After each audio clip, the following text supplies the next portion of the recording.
Who's the most hated guy at Kobe's, Renee or Hester? I don't sell at Kobe's. I got a retail store, okay? If you're gonna talk about me, get the facts straight. Go text Get the facts straight. Don't bull. Nobody wants to deal with bull. Storage Wars was marketed as unscripted television, but behind the bidding wars and locker reveals, the show became a magnet for controversy. Over the years, the series was tied to physical fights, stage discoveries, criminal pasts, and lawsuits that exposed how far reality television will go to manufacture drama. Some incidents ended with cast members hospitalized. Others forced the network into damage control. What led to some of the most explosive altercations on the show? Join us as we break down the most controversial moments in Storage Wars history. The lawsuit that exposed everything. December 11, 2012 was the day Dave Hester, the antagonist everyone loved to hate, did something that would change Storage Wars forever.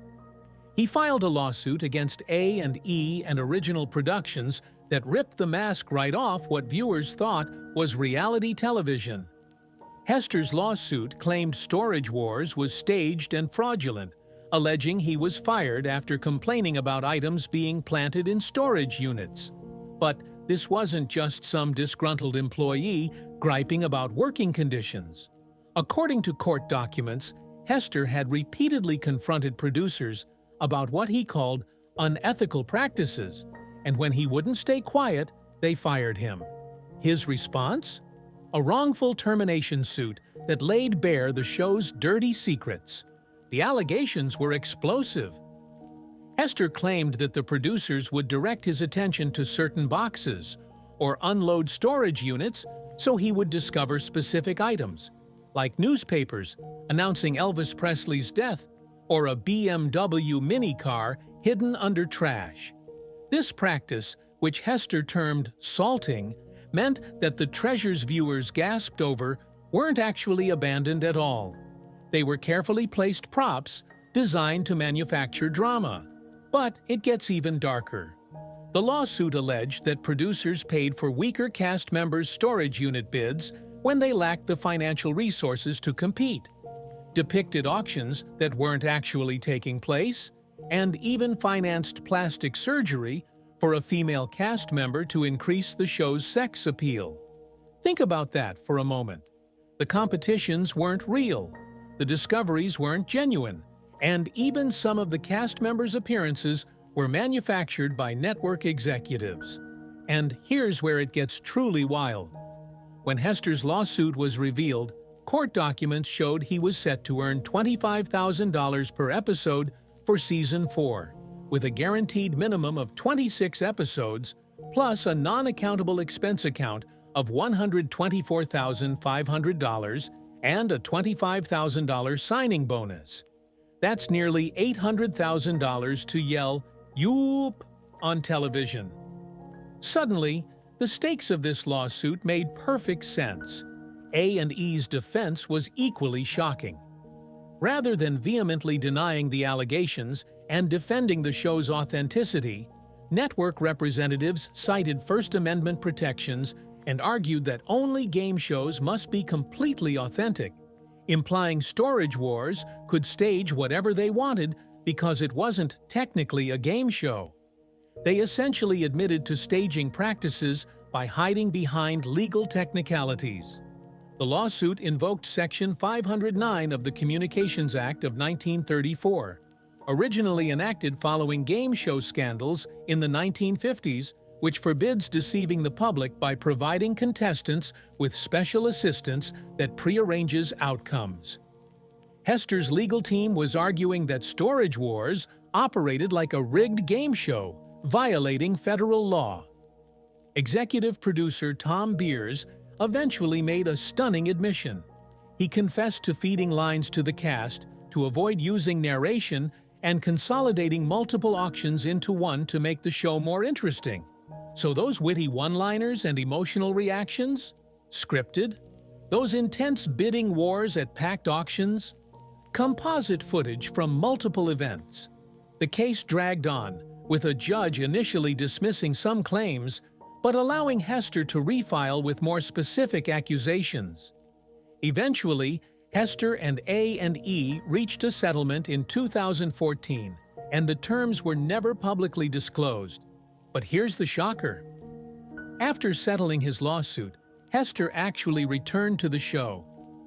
The man who exposed Storage Wars as fake went right back to participating in the fakery. Hester's return to the show would prove catastrophic, because what happened next involved actual violence that sent multiple people to the hospital. The Palm Springs Brawl. I don't like you get the out. Really? Yeah. Ready? Really? That's it. That's the way it works. Stop.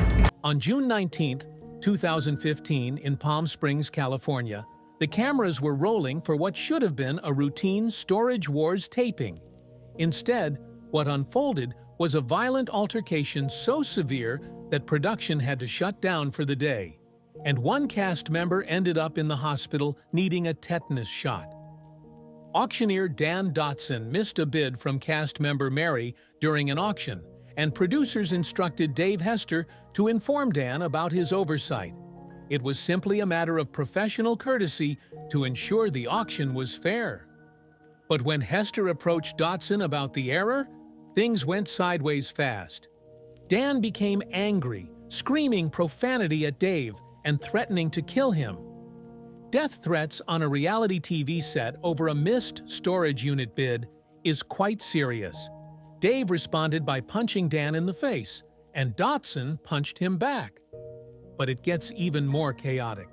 Laura Dotson, Dan's wife and co-auctioneer, attempted to assist her husband by pulling Hester off him and smacking him on the back of the head, only for Hester to throw her to the ground. The aftermath was captured on cell phone video by someone at the auction, and it's absolutely wild. You can hear Laura screaming at the top of her lungs, hurling profanity at Hester. In the cell phone footage, Laura could be heard yelling at Hester, asking if he liked hitting a woman and knocking her to the ground. The raw emotion in that video is palpable. Hester was eventually kicked off the set and went to the hospital for a tetanus shot because Laura scratched him, drawing blood, and production was halted. Now, here's where the controversy deepens.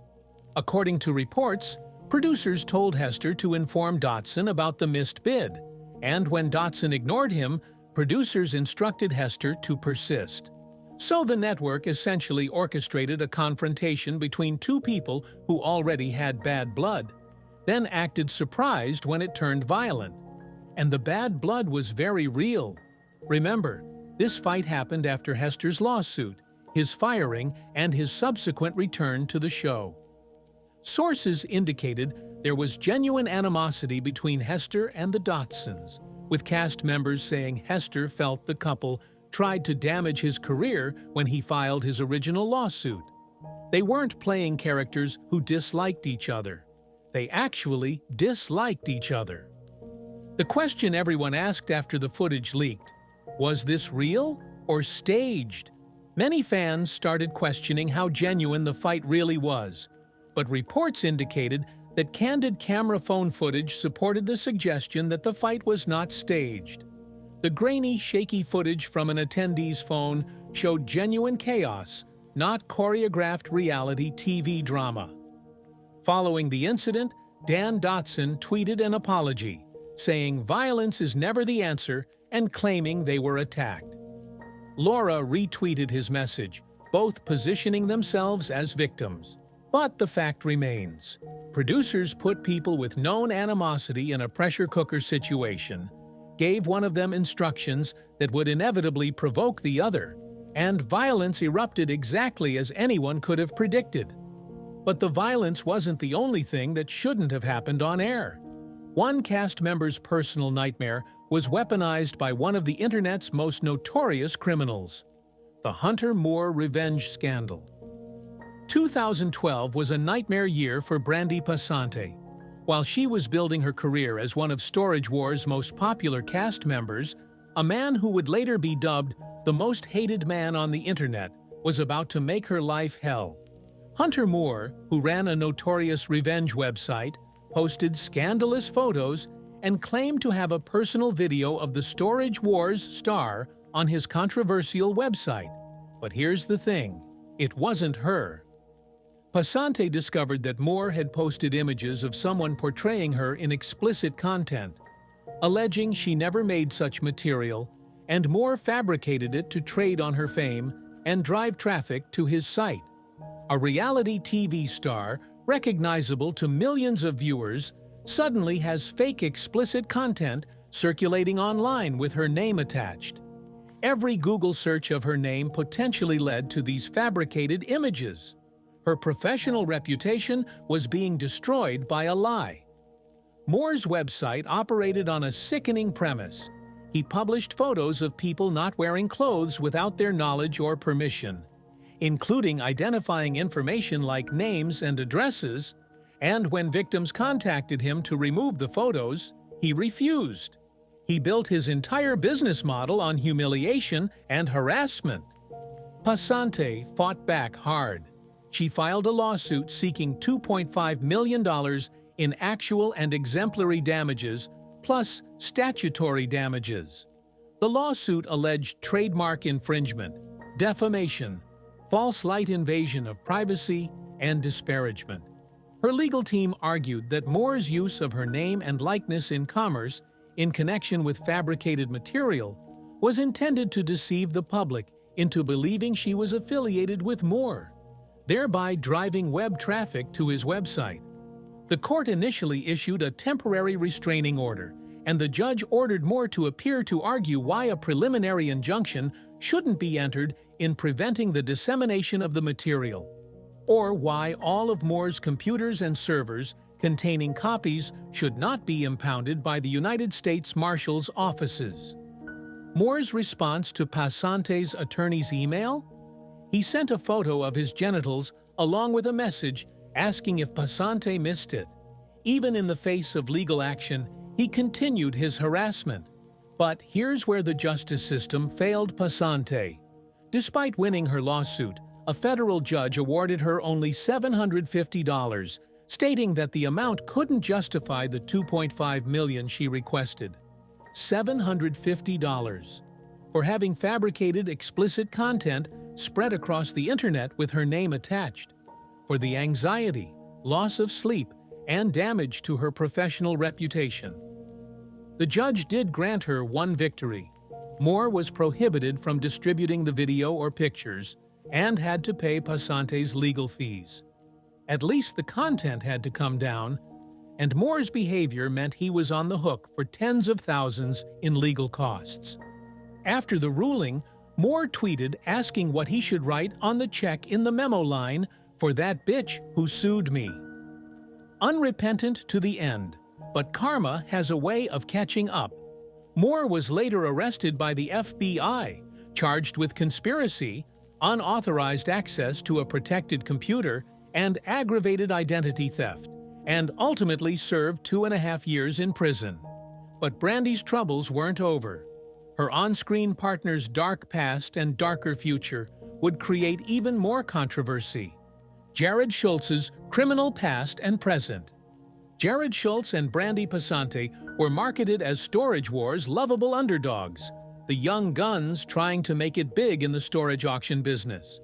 What A&E didn't advertise was Schultz's criminal history, which only came to light when fans started digging deeper. According to online records, Jared was arrested on January 27, 1997 for felony possession of a controlled substance. But that was just the beginning. Sources revealed he spent 16 months in state prison for dealing narcotics in the mid-1990s, initially receiving a 60-day sentence for methamphetamine possession, but being busted again weeks later while on probation for transporting narcotics and driving under the influence. He got a second chance with probation, and within weeks violated it with multiple serious charges. The judge's response: 16 months behind bars. A source later claimed that living alongside murderers and rapists made him realize he was going down the same path, and drugs were at the root of his problems. According to the narrative, meeting Brandy Passante in 1999 and starting a family helped him turn his life around. A&E used this redemption arc to their advantage. Holy crap, what? Star Trek official props replica. Shut your I face can't off. shut my face. Did you know I could do this? I did know you could do that. Presenting Schultz as someone who overcame a troubled past. And for years, it seemed to be working. Schultz and Passante built a business, raised 2 children, and became Storage Wars fan favorites. They even got their own spin-off show, Brandy and Jared, Married to the Job. But here's the dark truth about reality TV redemption arcs. They only work if the person actually stays redeemed. And Schultz's story took a very dark turn after his time on Storage Wars ended. In July 2019, Schultz was charged with resisting an officer in Lake Forest, California. Details about that incident remain murky, but it was just the opening act of a troubling pattern. What happened next shattered any illusion of the happy couple viewers thought they knew. April 30th, 2021. Brandy Passante was hanging with friends at a bar in Orange County when Jared showed up, leading to a heated exchange where Brandy told him to leave. What should have been a simple request turned violent. Jared allegedly pushed Brandy twice while yelling at her and her group. By the time police arrived, he had fled the scene. The Orange County District Attorney's Office charged him with 1 count of misdemeanor domestic violence battery. This wasn't a he said, she said situation that got dropped. The DA pursued charges, meaning they believed they had sufficient evidence to prosecute. Here's the tragic context. During the season 13 premiere of Storage Wars, Brandy had revealed on camera for the first time that she and Schultz split 2 years earlier, after completing filming for season 12, which premiered in November 2018. They had 2 children together, and despite frequently identifying as husband and wife on the show, they were never actually married. The domestic violence incident wasn't even the end of Schultz's legal troubles that year. In October 2021, he was also charged with driving under the influence. So within a 2-year span, Schultz racked up charges for resisting arrest, domestic violence against his ex-partner, and DUI. The redemption arc had completely collapsed. But while Schultz's criminal behavior played out off-camera, there's one Storage Wars discovery so massive it never made it to air at all. The $7.5 million mystery. Imagine buying a storage unit for $500 and finding $7.5 million in cash inside. Sounds like the ultimate Storage Wars fantasy, right? Except this actually happened, and it never appeared on the show. Dan Dotson was approached at a charity event by a woman whose husband worked for someone who purchased a unit for $500 and found a safe inside. The buyer couldn't get the first locksmith to open it, so they called a second. When that locksmith finally cracked the safe, instead of being empty as they usually are, it contained $7.5 million in cash. But here's where it gets even stranger. The original owners of the storage unit learned it had been sold and contacted the new owner through their attorney, initially offering $600,000 to return all the money. When that was declined, they doubled the offer to $1.2 million. The buyer eventually settled, and the new owner gave the money back, but netted $1.5 million in total. Not a bad return on a $500 investment. They turned $500 into $1.5 million practically overnight. But the $7.5 million mystery pales in comparison to what really happens behind the scenes of every episode of this show. The systematic staging.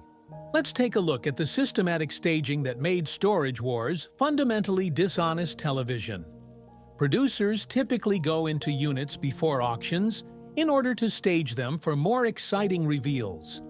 Every time a cast member opens a box and gasps at what's inside, there's a good chance producers already knew exactly what was in that box and positioned it for maximum dramatic impact. Dave Hester revealed in his lawsuit that producers would push him to open certain boxes and bins before others in order to make the big reveal more exciting for viewers. So those moments where someone digs through junk and then suddenly finds something valuable, they were certainly choreographed. And it goes deeper.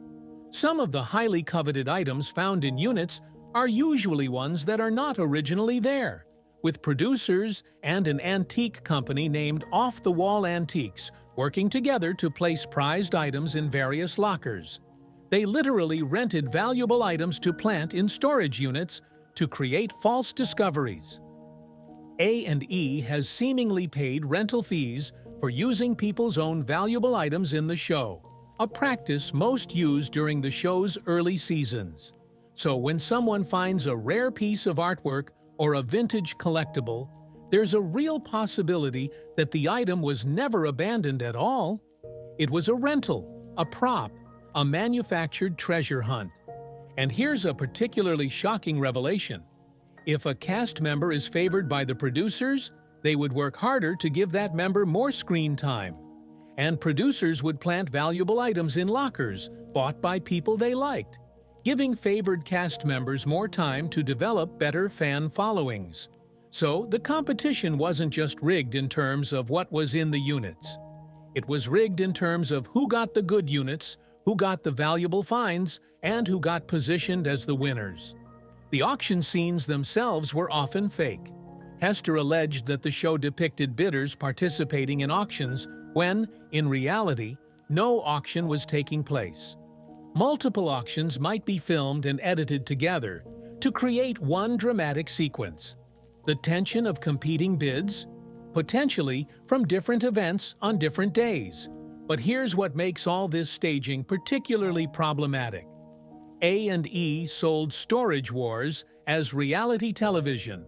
They marketed it as an authentic look at the storage auction business, building a franchise on the premise that what viewers were watching was real. And while any savvy viewer understands that reality TV involves some production, the level of staging revealed by Hester's lawsuit goes far beyond editing for narrative. Which of these scenes shocked you the most? Share your thoughts with us in the comment section. Remember to like, share, and subscribe for more. Also, click the next video showing on your screen. You will enjoy it.